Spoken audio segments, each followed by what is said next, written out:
New protocol allows COVID-19 patients to be discharged after 14 days.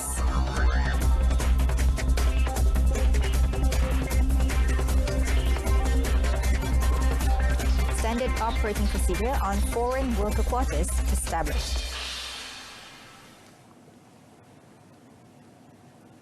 Good afternoon, I'm Wong Kang-sin. Welcome to Updates at Noon.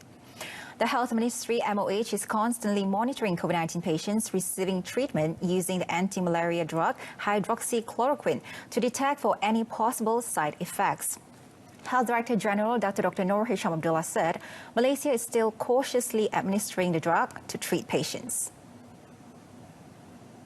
He explained that hydroxychloroquine has been used for over 40 years to treat malaria, and when it is used as an off-label to treat COVID-19 patients, it is known to cause several side effects in terms of heartbeat and vision. He said Malaysia is still cautiously administering the drug to treat patients. This is because, based on the experience and views of the healthcare experts, it was found the anti-inflammation drug can prevent the COVID-19 infection from becoming worse at early stage, even though it has side effects. Kita masih guna tapi berhati-hati cara kita guna. Dan WHO telah pun berhenti seketika, iaitu ditangguhkan dulu, dan mereka ingin melihat pada literature review, iaitu sehingga pertengahan Jun, iaitu melihat pada semua kesan samping ubat tersebut. Jadi ubat tersebut telah diguna pakai lebih pada 40 tahun.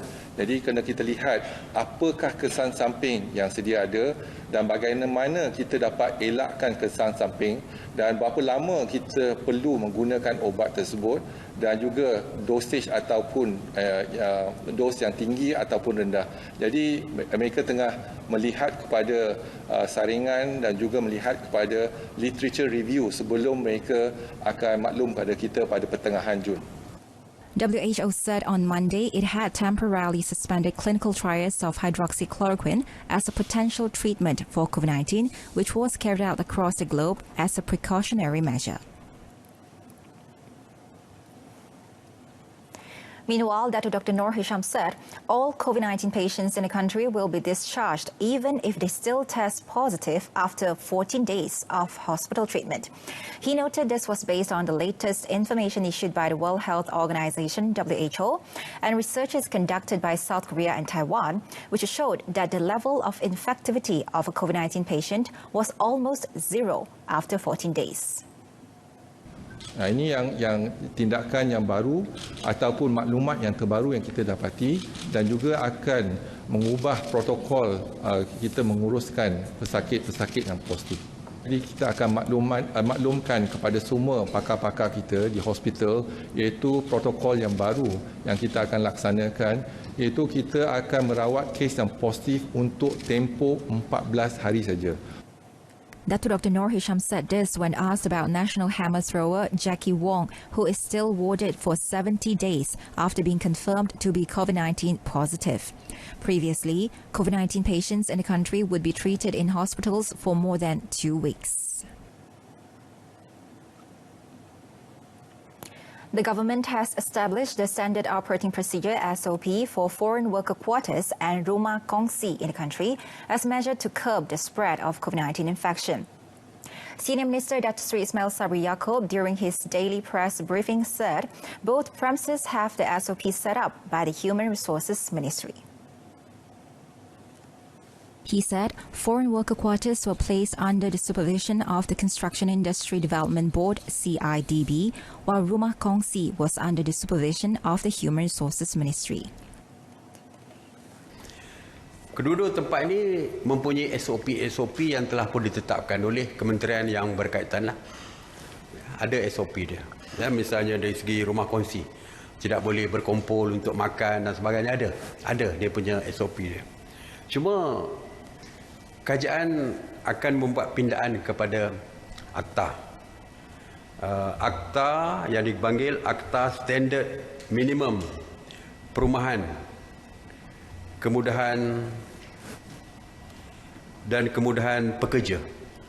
Ada akta khusus untuk perumahan dan kemudahan pekerja ni. Akta Perumahan dan Kemudahan Pekerja yang telah pun dipinda pada tahun 2019.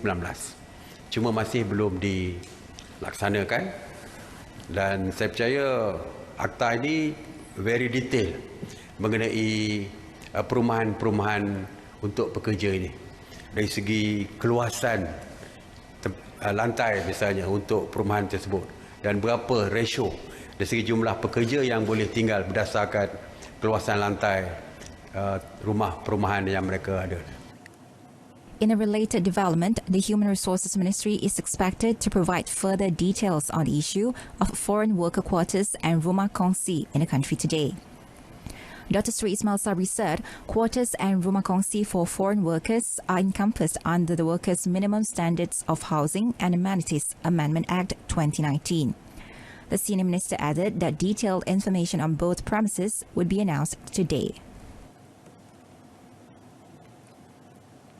On another note, beginning today, private vehicle drivers will be able to ferry passengers according to their respective vehicle capacity. Dr. Sri Ismail Sabri, however, noted that passengers of the vehicle must be from the same family and same house. The government has gazetted Prevention and Control of Infectious Diseases Amendment regulations related to passenger capacity of private vehicles. Pindaan tersebut antara lain adalah berkaitan dengan kapasiti penumpang bagi kenderaan persendirian. Bagi kenderaan persendirian, pemandu boleh membawa penumpang mengikut kapasiti kenderaan masing-masing yang dikawal selia di bawah Akta Pengangkutan Jalan 1987 iaitu Akta 333. Dr. Sri Ismail said the matter was reached at the Special Ministerial Committee meeting on the Movement Control Order MCO yesterday.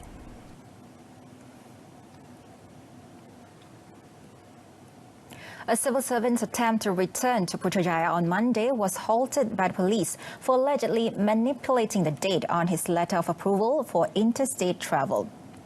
Kedah Police Chief Dato' Zainuddin Yaakob said the man in his 40s had initially gone back to the state with his family and stayed in Pendang. They were given the permission to return to Putrajaya on 17th May. However, as they began their journey on Monday, the policeman who inspected the permit issued by the Putrajaya police found that the movement date had been illegally altered from 17th May to 25th May. The civil servant is currently being investigated under Section 468 of the Penal Code for forgery, and he and his family were not allowed to return to Putrajaya. Dato' Zainuddin also said the Kedah police would intensify vehicle inspection at entry and exit points of the state to ensure the public comply with the SOP. He said police will continue conducting roadblocks at both toll entry and exit until Kedah is totally free from COVID-19.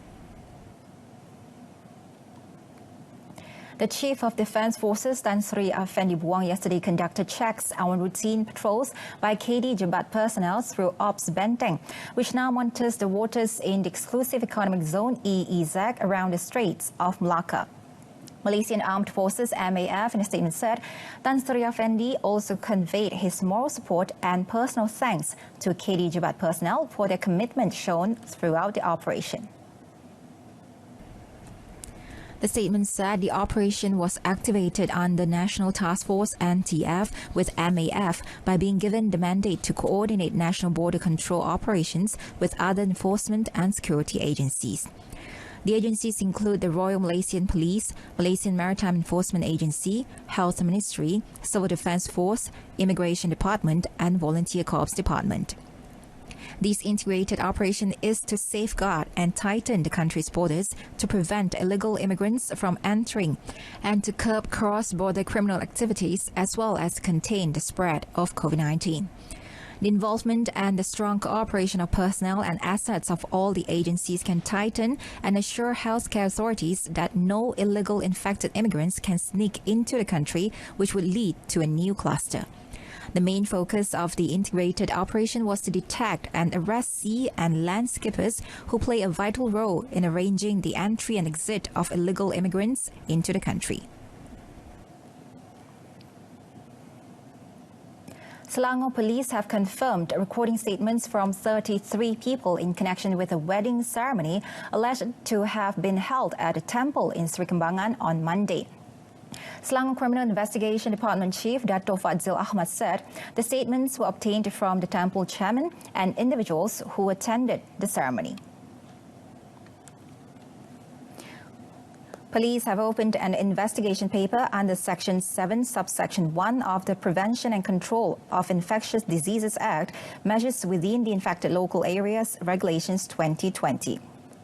Besides that, a probe is also being conducted under Section 507 of the Penal Code and Section 233 of the Communications and Multimedia Act 1998. On Monday, a news portal reported that the temple in Seri Kembangan was believed to have held a wedding ceremony which was attended by about 100 individuals. The incident was reported to have been noticed by an individual who saw a row of cars and several people gathered at the temple before recording a video. The video went viral on social media as the event took place during the Conditional Movement Control Order CMCO period.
Coming up next, briefing on proposed amendments to Road Transport Act to be held on 1st June.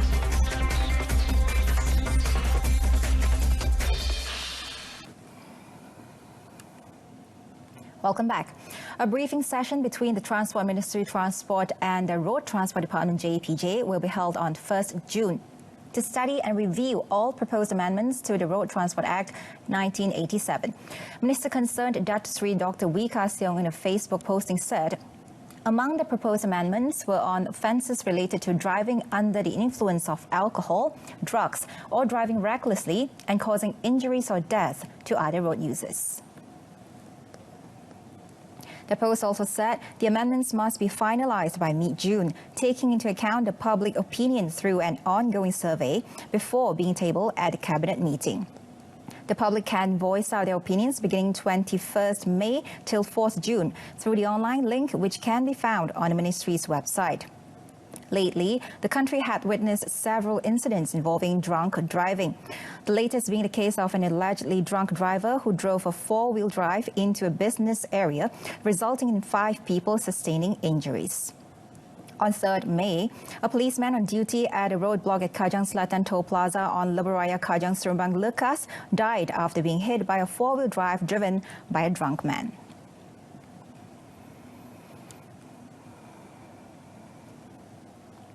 Prime Minister Tan Sri Muhyiddin Yassin has paid tribute to veteran journalist Dato' Ahmad A. Talib, saying the passing of his dear friend was a big loss to the nation, especially the world of news and communication. Elaborating further, Tan Sri Muhyiddin Yassin said Dato' Ahmad had made a huge contribution to journalism and played a major role in empowering media institutions in the country. The Premier, in a post uploaded onto his Facebook page last night, said he will always be remembered as a generous, humble and very loving person. Dato' Ahmad, fondly known as Tok Mat, died of liver cancer at the University Malaya Medical Centre at 5:42 p.m. yesterday. He was 69. Meanwhile, the Yang di-Pertuan Agong Al-Sultan Abdullah Riayatuddin Al-Mustafa Billah Shah and Raja Permaisuri Agong Tunku Haja Aziza Amina Maimunah Iskandaria also extended their condolences to the family of veteran journalist Dato' Ahmad A. Talib, who died yesterday.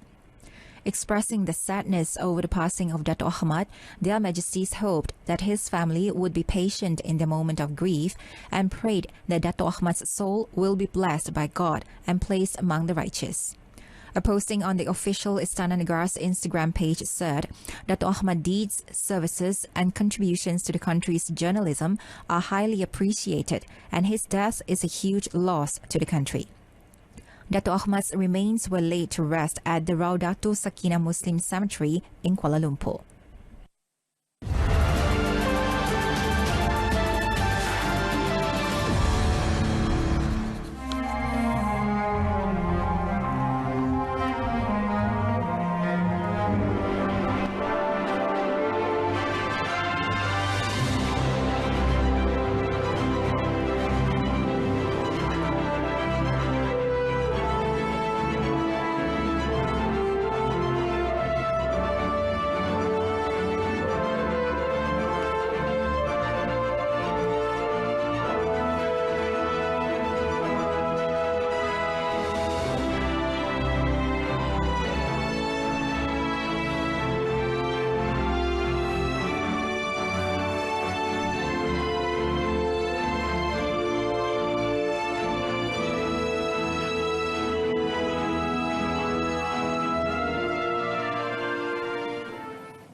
That's it from us this afternoon in our top story. New protocol allows COVID-19 patients to be discharged after 14 days.